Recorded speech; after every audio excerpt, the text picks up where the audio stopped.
शाम ढल रही थी और पहाड़ों की तलहटी में बसा पुराना गांव धीरे धीरे धुंध से ढकने लगा था।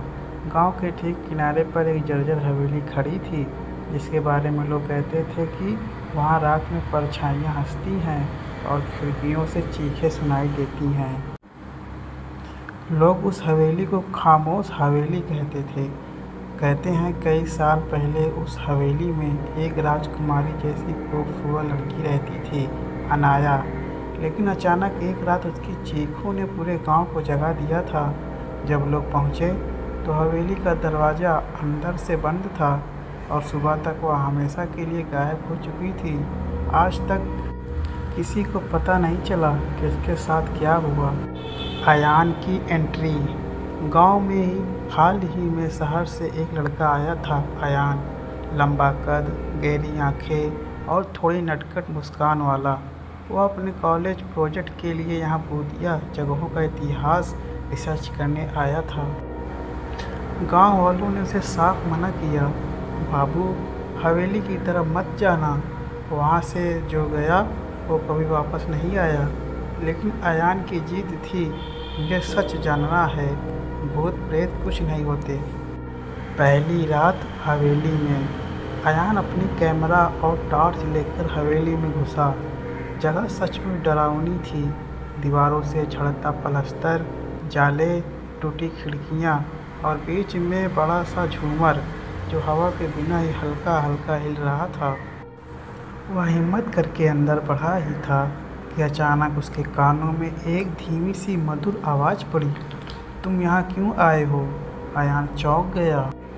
टॉर्च की रोशनी घुमाई तो सामने कोई नहीं था, लेकिन तभी हवेली की टूटी खिड़की से सफ़ेद लिबास में एक लड़की उतरती नजर आई।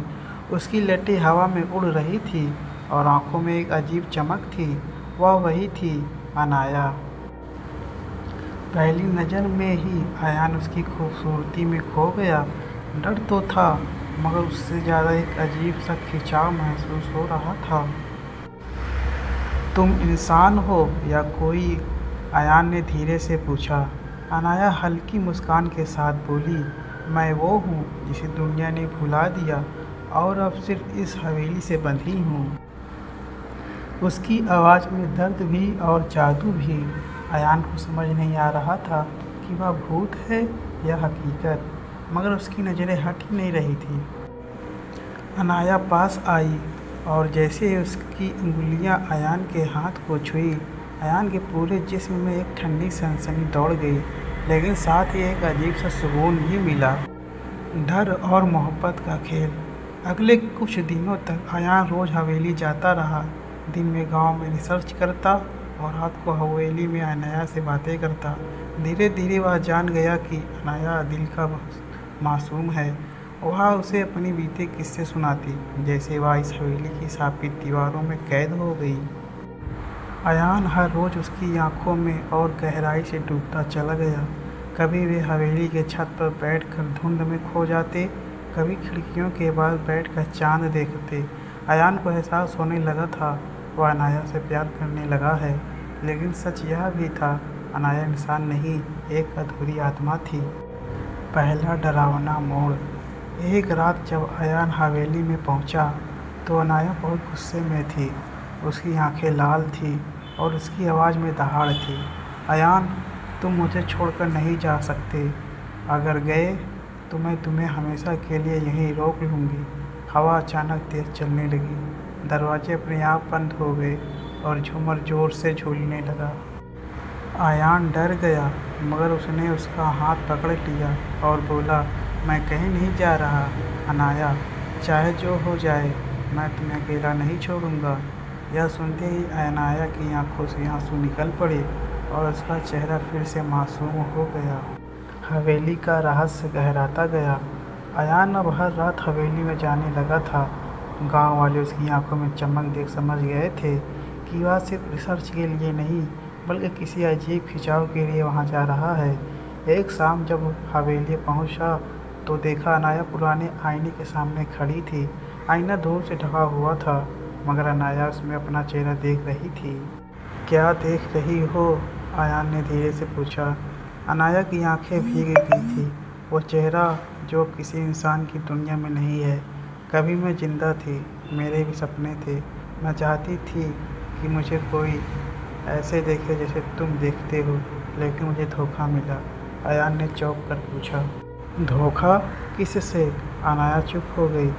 उसकी नज़रें आईने में गड़ी रही और तभी अचानक आईने में सिर्फ उसका चेहरा नहीं बल्कि खून से लथपथ एक परछाई भी दिखी। अयान ने डरकर पीछे कदम लिया, लेकिन अनाया ने उसका हाथ कसकर पकड़ लिया। डरो मत, यह सब मेरी किस्मत है, लेकिन अब तुम हो और मैं तुम्हें खोना नहीं चाहती। हवेली का काला सच। अगली रात अयान ने हवेली की लाइब्रेरी में खंगाल डाली। वहाँ उसे पुराने दस्तावेज मिले जिनमें लिखा था कि हवेली के मालिक ने अपनी ही बेटी अनाया की शादी ज़बरदस्ती एक ज़मींदार से करनी चाहिए थी, लेकिन अनाया का दिल पहले से किसी और पर आ गया था। उस रात जब अनाया ने अपने पिता को मना किया तो क्रोध में आकर उसने हवेली की ऊंची मीनार से उसे धक्का दे दिया। लेकिन अजीब बात यह थी कि उसका शव कभी मिला ही नहीं। बस उसी रात से हवेली में अनाया की आत्मा कैद हो गई। रोमांस और डर की टकराहट। सच जानने के बाद अयान का दिल और टूट गया। वह अनाया से मिला और बोला, तुम्हें इस दर्द से आज़ाद करना होगा। मैं तुम्हें हमेशा के लिए ऐसे बंधा नहीं देखा सकता। अनाया ने उसके गाल पर हाथ रखा। और अगर मेरी रिहाई का मतलब तुम्हें खोना हो तो क्या तुम फिर भी मुक्त कर दोगे? अयान उसकी आंखों में खो गया। उसने धीरे से उसके होठों को छुआ और हवेली की वीरान दीवारों ने पहली बार मोहब्बत की सरगोशियाँ सुनी। लेकिन तभी अचानक ठंडी हवा चली और पूरा कमरा अंधेरे में डूब गया। कानों में अजीब सी आवाज़ गूंजने लगी, अनाया मेरी है, उसे कोई और छू नहीं सकता। अयान ने पीछे देखा। एक काली परछाई दीवारों पर फैल रही थी। आपको इस कहानी का कौन सा पार्ट सबसे बेस्ट लगा? अगला पार्ट देखने के लिए आप हमें कमेंट बॉक्स में ज़रूर बताएं। हम बहुत ही जल्द आपके लिए इसका दूसरा पार्ट लेकर आएंगे। तब तक के लिए अगर लाइक सब्सक्राइब न किए हों तो आप लाइक सब्सक्राइब कर लीजिए, जिससे कि आपको सबसे पहले नोटिफिकेशन मिल जाएगी। धन्यवाद। मिलते हैं अगले वीडियो में, तब तक के लिए राधे राधे।